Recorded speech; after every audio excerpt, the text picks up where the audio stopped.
जहाँ हमारा गांव है मध्य प्रदेश में छतरपुर के पास में, उस गांव के हम ब्राह्मण हैं। और गांव के ब्राह्मण थे, परिवार में हम घर में अपने सबसे बड़े थे, भाइयों में, बहन में, भाई में और बहन में। महाराज पिताजी कुछ करते नहीं थे, तो हमने अपने घर में रहकर, जहां हम रहते थे, 8 वर्ष तक भीख मांगी। 8 वर्ष तक भीख मांग करके दास में खुद जीवन चलाया। और उस वक्त के कई वाकया ऐसे हैं जो हृदय को बार बार झंझोर देते हैं, बार बार वो याद आते हैं। हम जब पढ़ने जाते थे गांव में, खैर ये, हाँ सुनो, जब पढ़ने जाते थे हम गांव में, तो हमारी आदत थी बचपन से ही महाराज तिलक लगाने की। बचपन से तिलक लगाते थे। तो सरकारी स्कूल में पढ़ते थे क्योंकि पैसा तो था नहीं, भीख मांग करके भोजन करते थे। माता पिताजी भी थे, भीख मांग करके अपना परिवार चला। स्कूल में पढ़ने जाते थे, हमें बार बार स्मरण है, स्कूल में जब हम पढ़ने जाते थे तो छोटे छोटे जो हमारे मित्र थे, बच्चे, जबरदस्ती सिर पकड़ के हमारा तिलक मिटा देते थे, जबरदस्ती। इसलिए मिटा देते थे हम, इसलिए विरोध नहीं कर पाते थे क्योंकि हम गरीब घर से थे।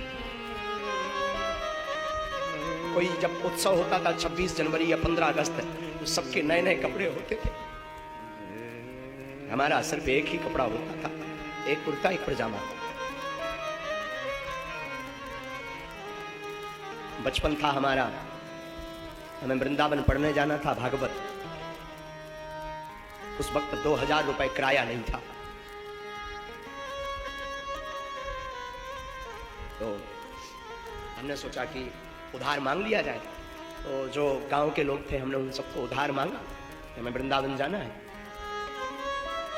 2000 रुपए उधार चाहिए। महाराज 15 दिन तक हमें किसी ने उधार नहीं दिया,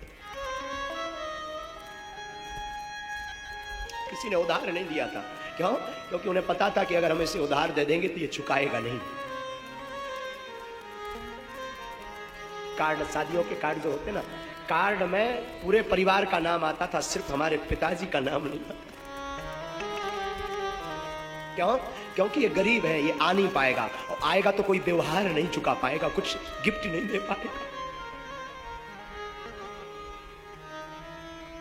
महाराज फिर हम अंत तो गत्वा वृंदावन जा ही नहीं पाए।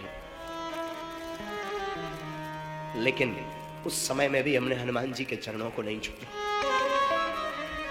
हमारी माँ हमेशा हमसे बोलती थी, बेटा तुम घर से बाहर जब भी निकलना, मुस्कुराते हुए निकलना, कोई ये ना समझे कि हम गरीब हैं या भूखे हैं।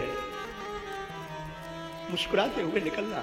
साहब ये दास अगर बैठा है तो अपनी माँ के कारण बैठा है। मेरी माँ ने मुझे जीवन में बहुत कुछ सिखाया। मेरी माँ बोलती थी, बेटा जब भी घर से बड़े आदमी की बेटी की शादी हो तो करोड़ों रुपए उसके तोहफे में आ जाते हैं, हाँ या ना? करोड़ों लाखों। और किसी गरीब के घर पर शादी हो तो हम आप ही मात्र 100 रुपए का लिफाफा लेके जाते हैं।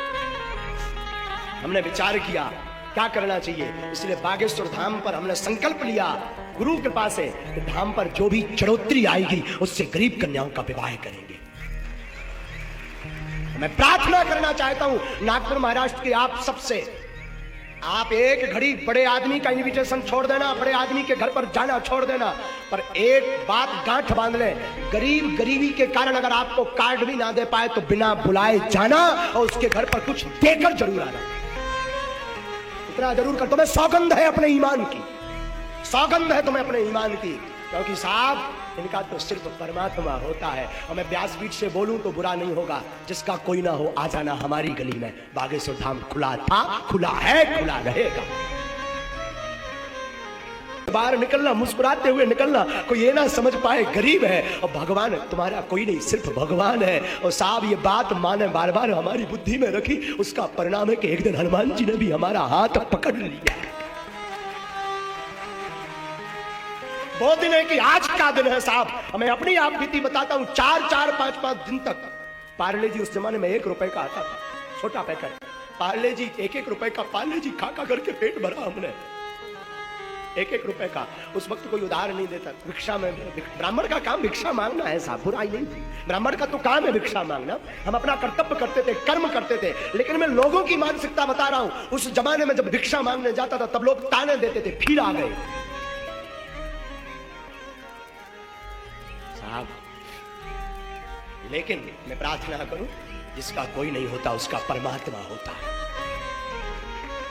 वो दिन है कि आज का दिन है। हमने हनुमान जी को कभी छोड़ा नहीं साहब। हम कहते रहे जैसी तुम्हारी इच्छा। मेरी माँ बोलती रही, बेटा तुझे चिंता नहीं करना, तू तो केवल भगवान का भजन कर। और हनुमान जी ने ऐसी पूंछ घुमाई कि आज बागेश्वर धाम पर हर महीने में 70,000 लोग निःशुल्क भंडारा पाते हैं। उसी वक्त हमारे दिल में बैठ गया था कि अगर हनुमान जी ने हम पर कृपा की और शायद 2 रुपए भी मेरी जेब में आए तो मैं गरीबों को भोजन करवाऊंगा। और साहब ये उसी का परिणाम है कि आज बागेश्वर धाम पर प्रति महीने 70-80 हजार लोग निःशुल्क भंडारा पाते हैं। और देश का पहला ऐसा धाम बागेश्वर धाम है। हम कहते हैं ना, किसी